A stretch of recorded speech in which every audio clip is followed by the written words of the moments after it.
part 31, and Jesus is going to teach us about demons, who is called Father and Mother, and then we're going to get into a parable about seeds, and that's going to be very interesting when we get there.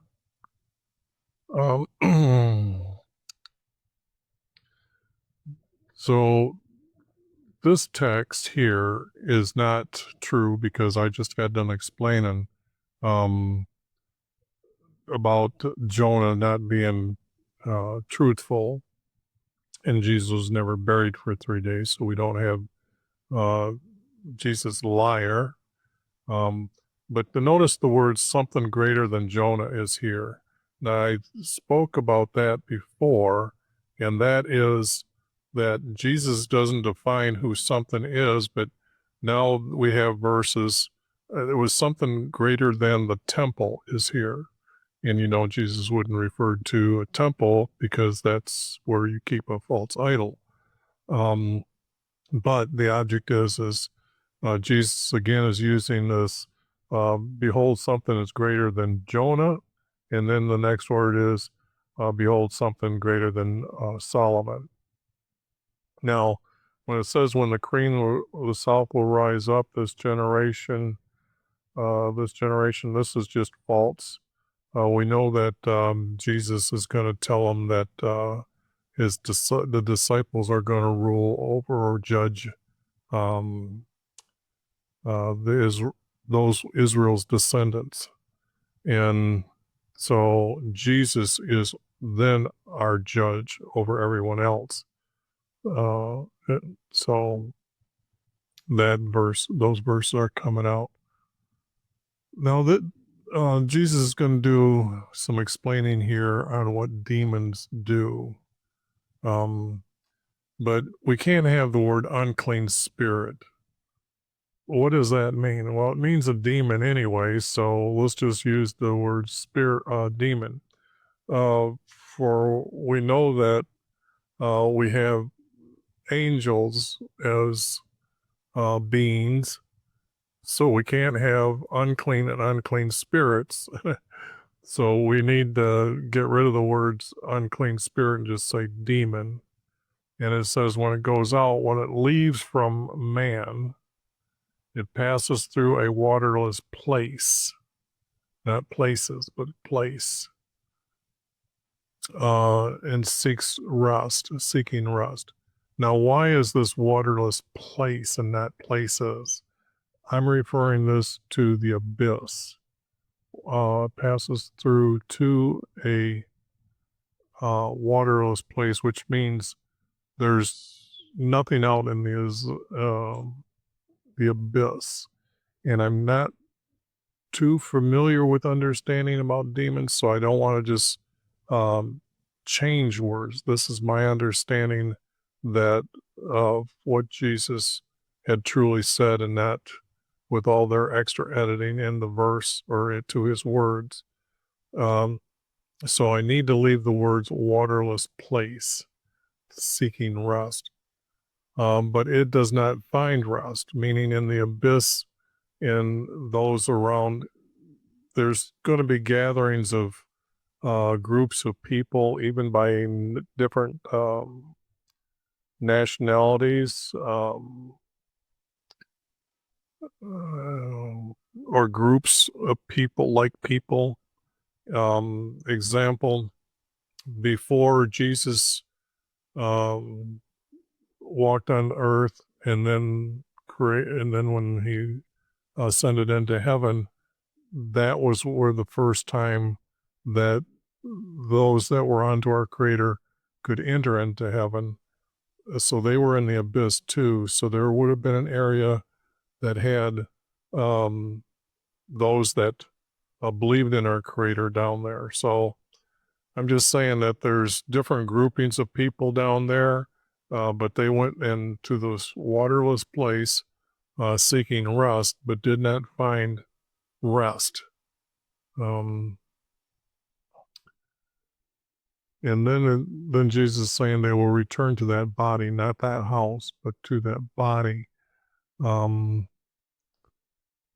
And I know that seeing the text saying why it will return to that body, but um, if that person is still evil and then the demon is removed, that um, if they still continue being evil, then that demon can go back into that body. When it returns, it finds it is not put in order. Unoccupied sweep. That's awfully weird. An unoccupied sweep. It was not put in order. Finds it was not put in order, meaning like what I just said. Trying to think if I should correct more of that text to and finds not it, finds them.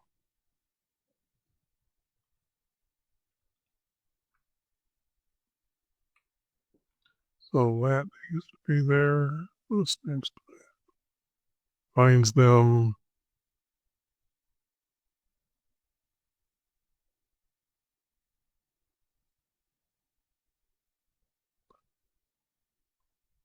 not put, but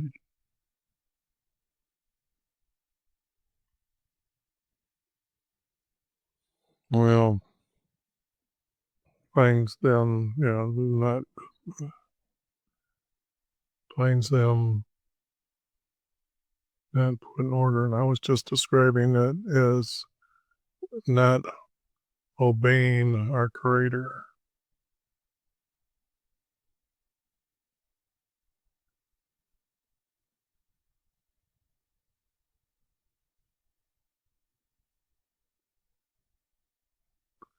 not orderly, not getting rid of these two words. And let me see what the word orderly is here in this text here. And this, then, oh,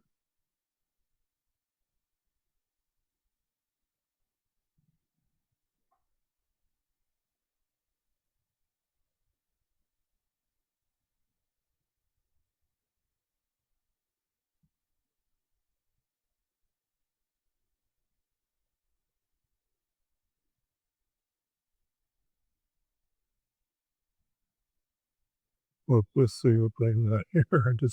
I'm just curious.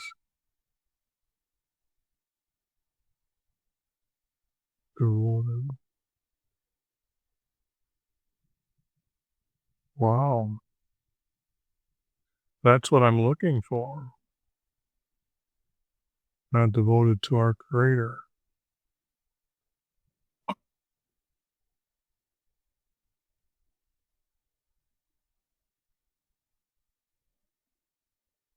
Yeah,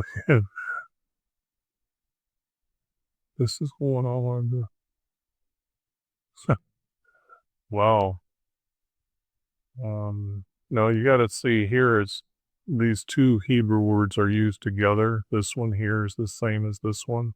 So what it means is that they use the same Hebrew or Greek word, excuse me, as put, and then they put in order. So that's why you'll see it as these two words together. That was used because it was used two times in a row. Um, I want to go back to this word, and I'm going to um, just copy a word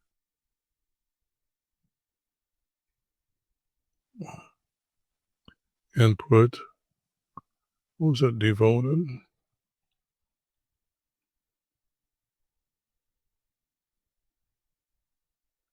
to Ivy, and then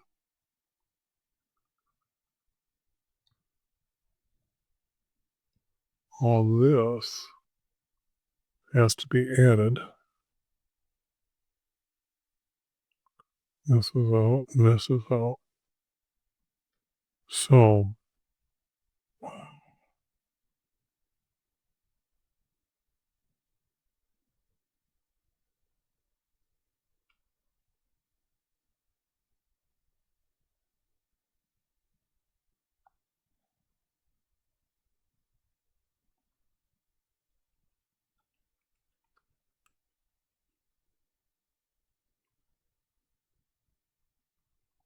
That is better. Let me see.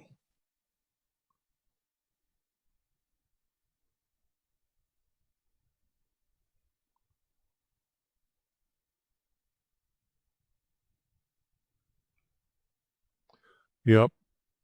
Oh man, I'm sorry about that. I left you guys hanging on that over there. So I guess I'll show you what I've done here.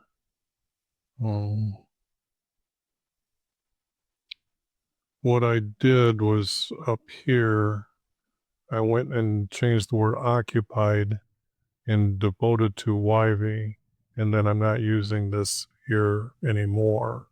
So the text would read like you see it here. When it says, I will return to that body, when it returns, or when it returns, when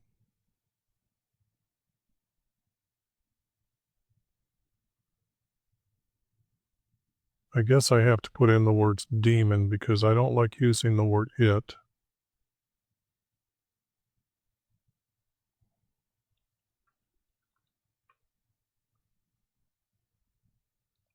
I'm just going to put it here. I'm not going to go up and correct all this.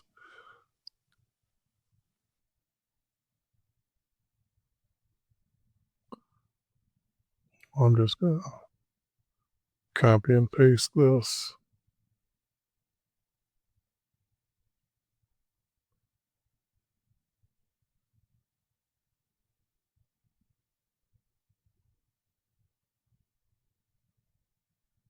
In fact,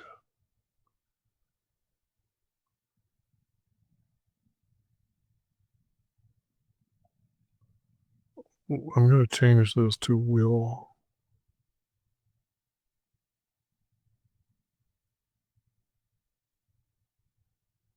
That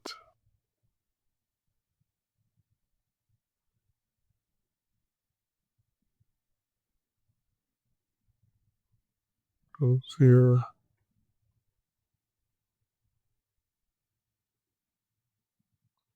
Okay.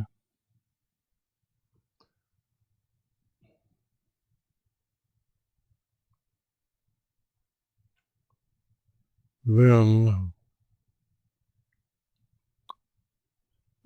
return to that body.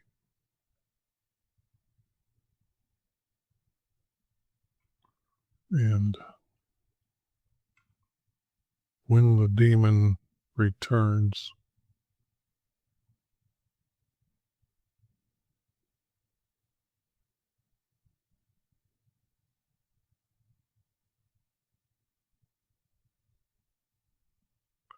not has to be here.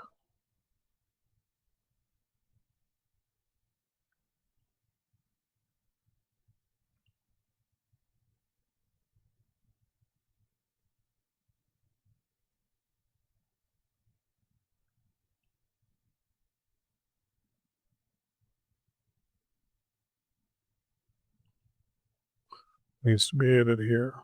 Okay, sorry about that. I had to do a lot of thinking, couldn't talk and do it at the same time. Let's see.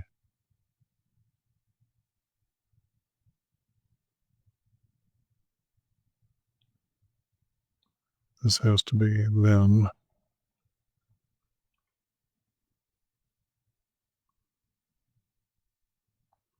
Then the demon will not can. This has to be can.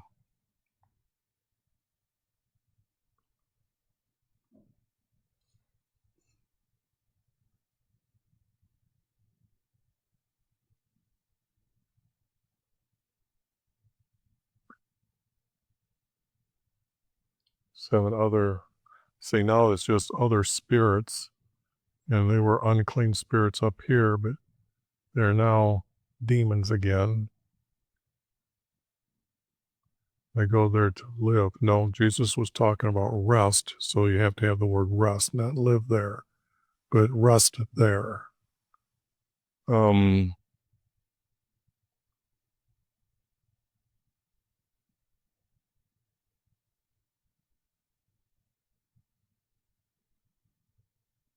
okay.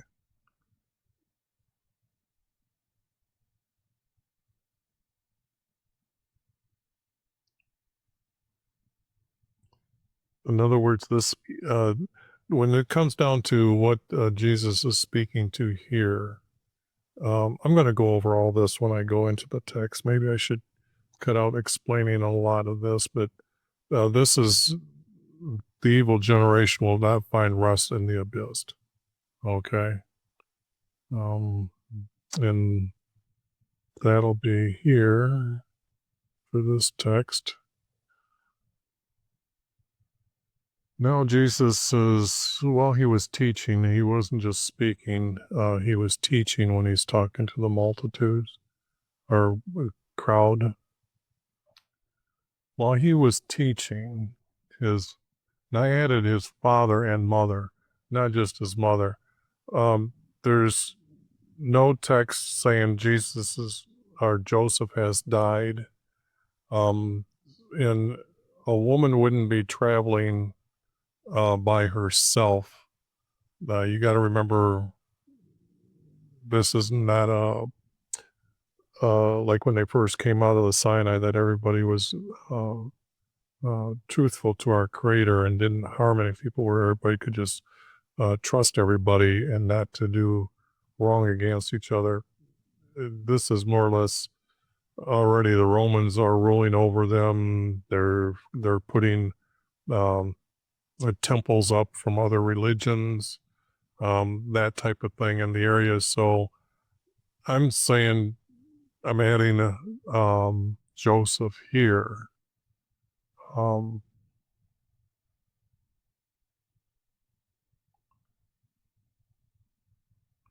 oh, I'm just moving it from here. I'm moving it from here to here. So that should be yellow, and this will be yellow. Now, I don't know what I just did there, but I had touched another key that make it. Anyways, I put the word father over here. I did not put brothers. I removed brothers. There's no real text except for these type of verses saying that they had other brothers. Um, and I think another one says brothers and sisters. So I'm saying that they didn't have more children, and only it was Jesus was around. I'm changing, removing the word brothers. Um,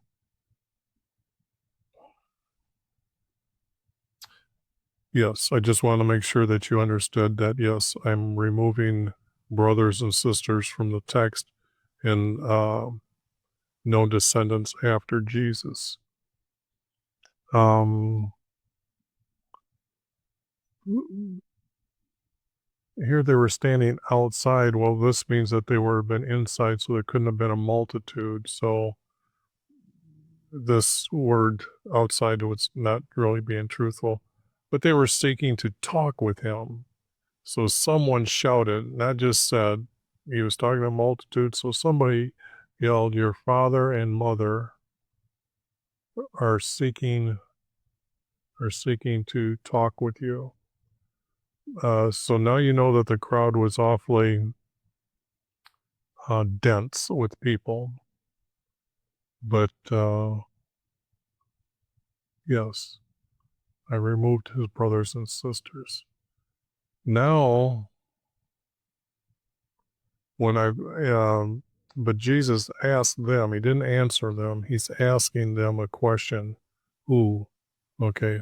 Who is like my father and mother? That should have been, okay, it's capitalized I.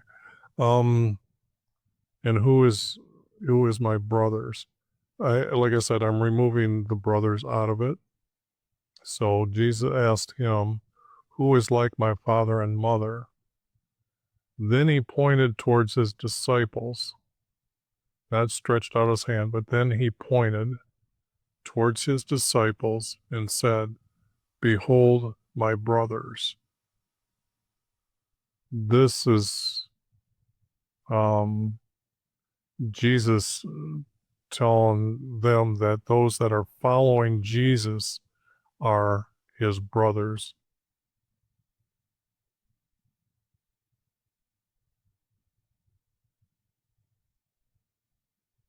But he's got to include women. So wait a second. Um, then he pointed towards his disciples and said, "Behold my brothers," meaning those who follow our Creator and believe Jesus is their king, although we have still Judas in this group. So whoever does the will of my Father, okay, here it is, are my brothers and sisters. Don't need the word mother here. Okay, so you can see how this is being edited. Not too difficult, just the word ask to be instead of answer. And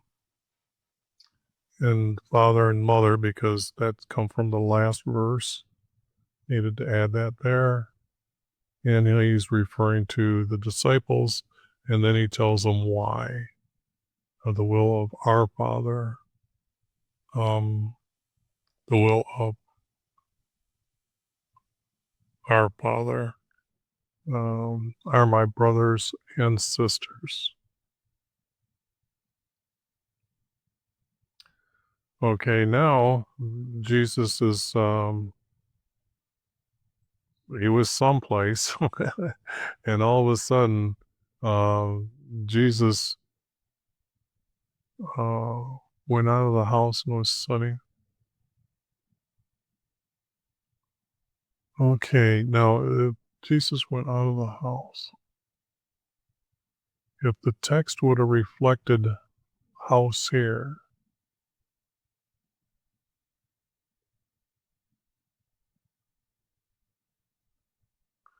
as Jesus, well, Jesus was teaching in a house.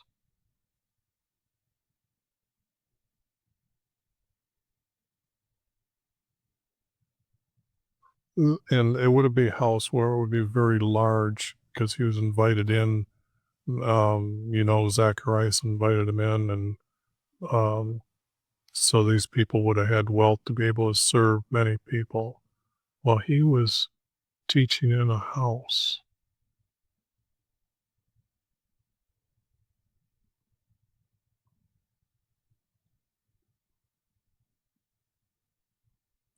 And Jesus went out of the house. I'm going to add that in here.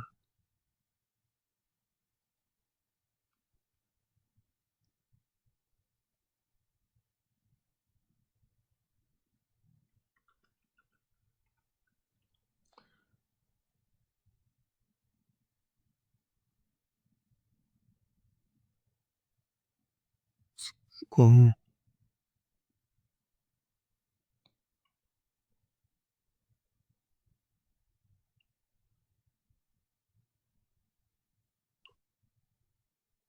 and then this,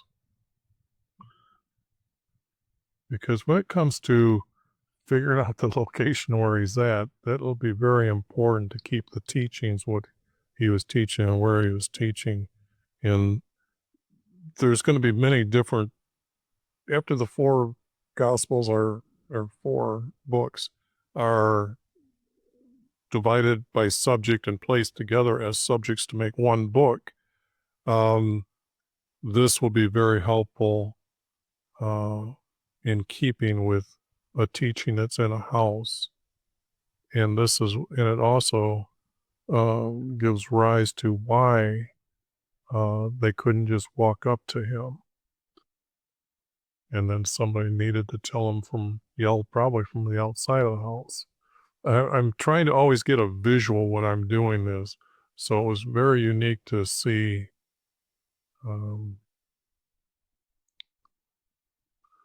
see these words here.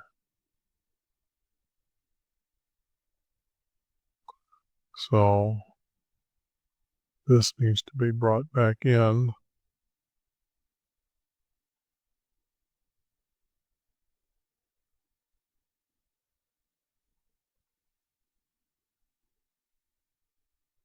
I need the word then.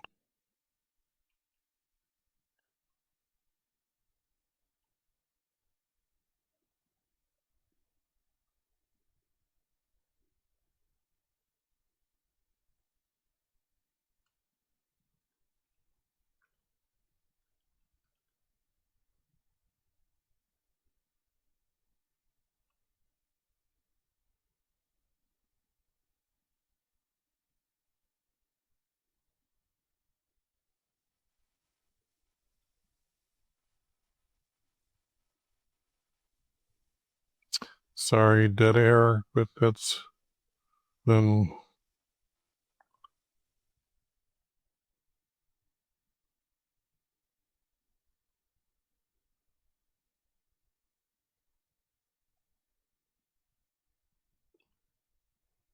I'm going to put the word and in here and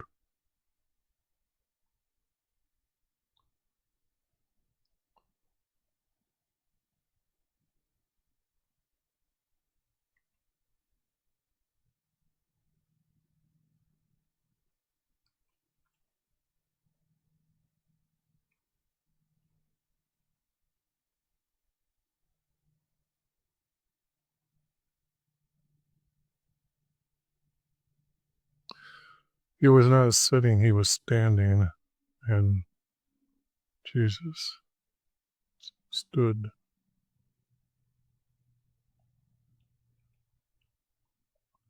The visual just doesn't have him sitting down here.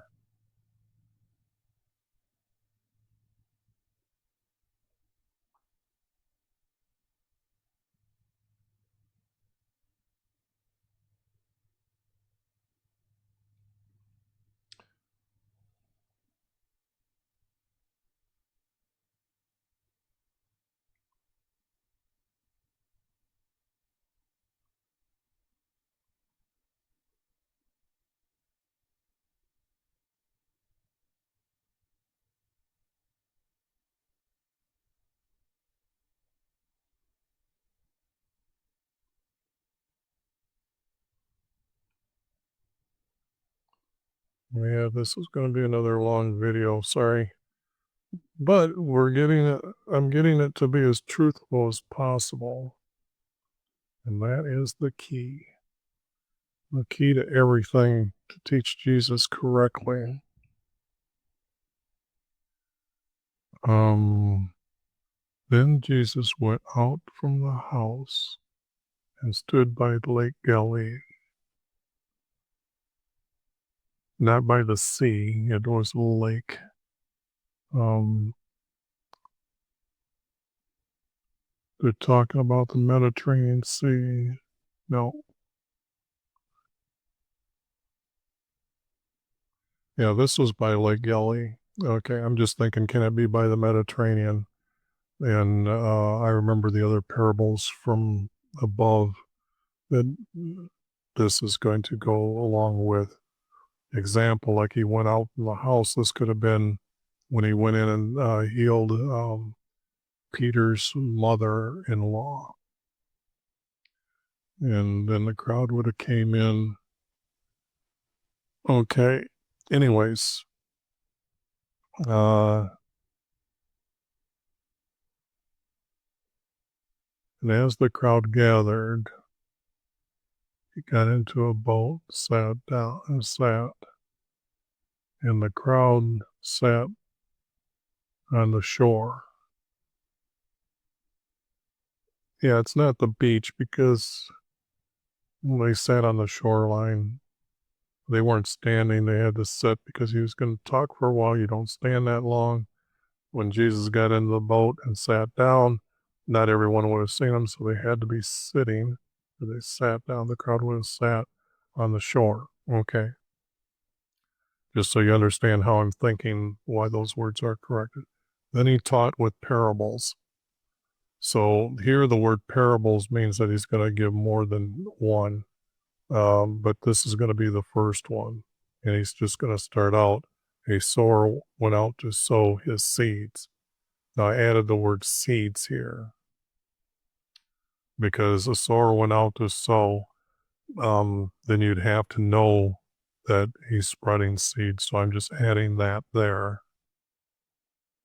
And you can see, okay, well, this text has been changed so much that you can't really use that text. Okay, now some of these seeds, and not as he sowed, we already have that. Some fell on the road and the birds came and ate them. Others, meaning other seeds, fell on rocky places.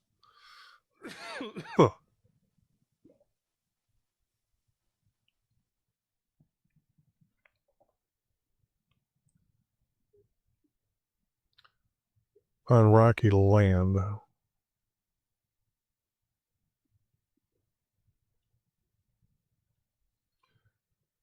Now remember, the word land is describing the surface. Okay? They considered the word underneath the land was known as the ground. But under rivers, waters, under the water, it was still considered the land under the water. Oh.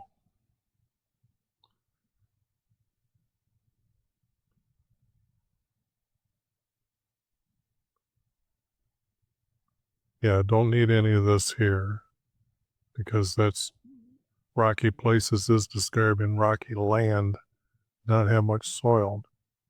So because they had no depth of soil, they withered and died.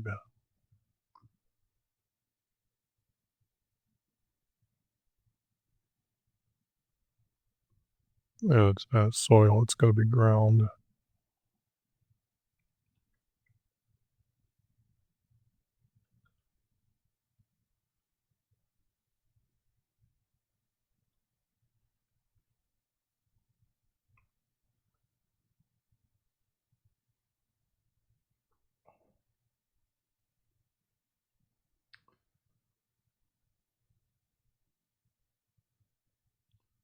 Other seed fell on rocky land because they had no depth of ground.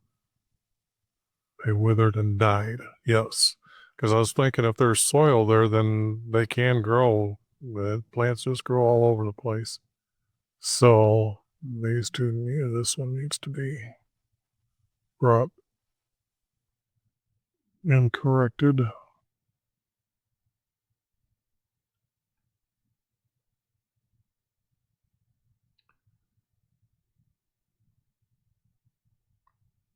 And when the sun raised, they scorched because they had no root and withered away.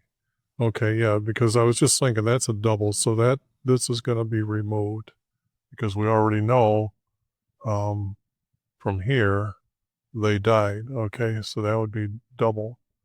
Now Jesus is going to say other seeds fell among the thorns, and the thorns choked them out. I'm referring to the word they as thorns, and they choked them out. And other seeds fell on good soil, which needs to be ground, good land.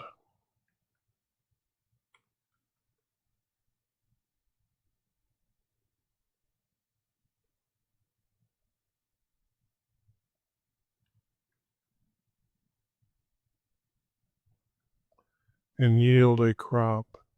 And it doesn't need that there, because this 100-fold or 60, I'm trying to say that the ground would either allow it to have some or fewer, many or fewer. So I don't want to use the word hundredfold, because in Psalm 60, I want to use the word some many and some fewer. So other seed fell on good land and yielded crop, some many and some fewer. And then it says, Jesus is saying, who has ears, let them hear me. Who has ears, let them hear me. Now, I could be editing the text, but when Jesus is speaking of a parable, he is going to leave a verse like this for people to um, talk to our Creator, for them to kind of figure out what Jesus is meaning. And that's going to be pretty much whether they are listening to Jesus as our King or not. Okay, now this verse here,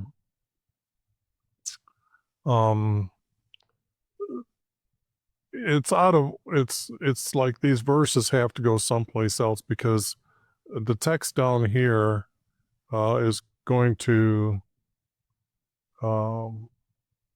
talk about the other parable. When I said there was two parables, okay, we have to have a second parable before we have this interruption of the disciples. So I'm just noting it to you right now this way. But the disciples asked him, why do you speak to us in parables? His answer was, this is almost like the writer. You have to understand, when they were doing these write-ups and trying to be truthful, and when they couldn't come up with words saying Jesus said exactly this and had that very reliable, but when there was a dispute, they would answer. It would have been his answer was, and then they would have tried to put in their own words of what Jesus would have said. So you were granted to know my kingdom, not the mysteries of the kingdom. There is no mysteries to our Creator's prophecy saying that Jesus, a son from David, is going to come and he's going to have a kingdom in heaven forever. There's no mystery there, okay? That's flat out what our Creator said was going to happen. So the word mystery doesn't need to exist. My kingdom in heaven, to know my kingdom in heaven, and that's just what I said, that those that are following him closely know this as the truth. And they have, and then he's trying to say, and they have not been granted to know that Jesus. Some in the crowd would have, but some of them would not know, and they were there to listen. So this is what is pretty much what Jesus is saying, is that, excuse me, you were granted to know and others were not granted to know. So when he speaks in parable, it makes people think about what he's saying. So for those that are unbelievers, when they come across these parables, they're trying to figure out what it means. I've been on a lot of atheist boards and teaching Jesus, and I can remember one atheist, well, what does it mean that a camel can go through the eye of a needle? We know that's impossible. And when I'm realizing that the atheist is thinking visually it's impossible to happen from a needle, that how can a camel go through there? And then when I told him it's part of a parable for you to think that Jesus is the needle, and his yes is to go through the eye of a needle is to enter into heaven, and the appointed end is his no, you will not come into heaven. And the atheist there said, that makes sense. But it was that he knew this, and it was still a question in his head. So now he reads that, and now he knows that answer. So this is what I'm trying to say, is those were not granted.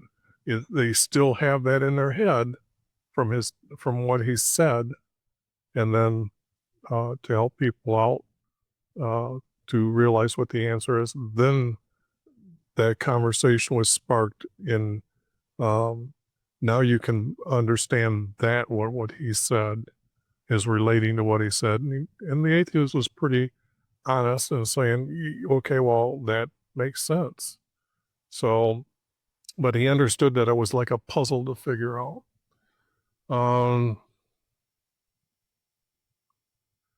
Jesus would have never said this for the simple fact whoever was, and we'll have,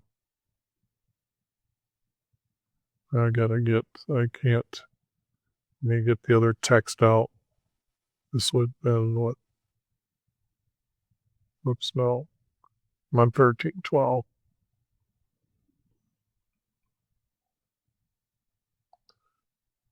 For whoever has, to him will be given more. Okay. To whoever has will be given more, and you will have abundance. Whoever does not have even what he has will be taken away from him.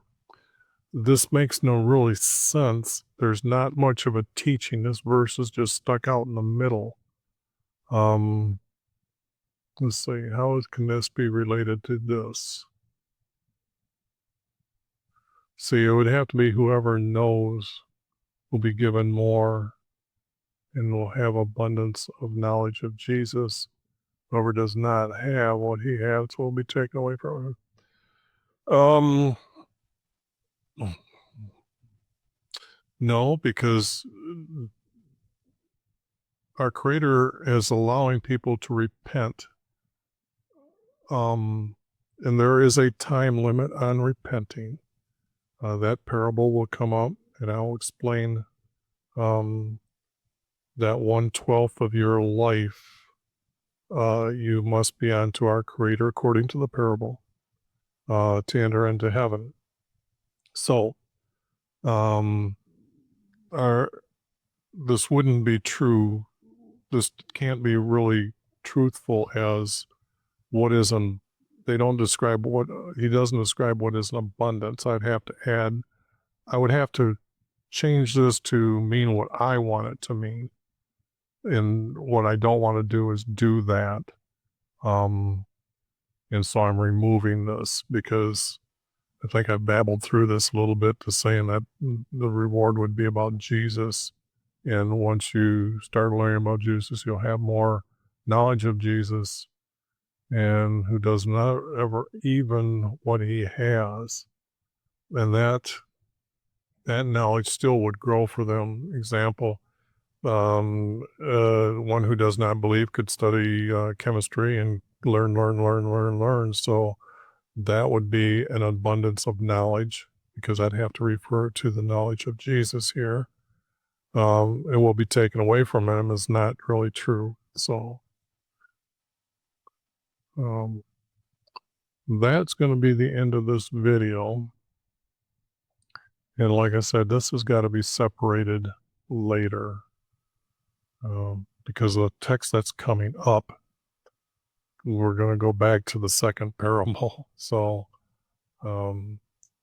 there's other texts from another story saying after he got done teaching, then they asked Jesus. So they're just using parts and pieces and throwing it not orderly or which makes sense. And you've seen John after he's been dead, he's now in prison. I mean, the order of the text in Matthew is quite something to learn. That's going to be the end of this one.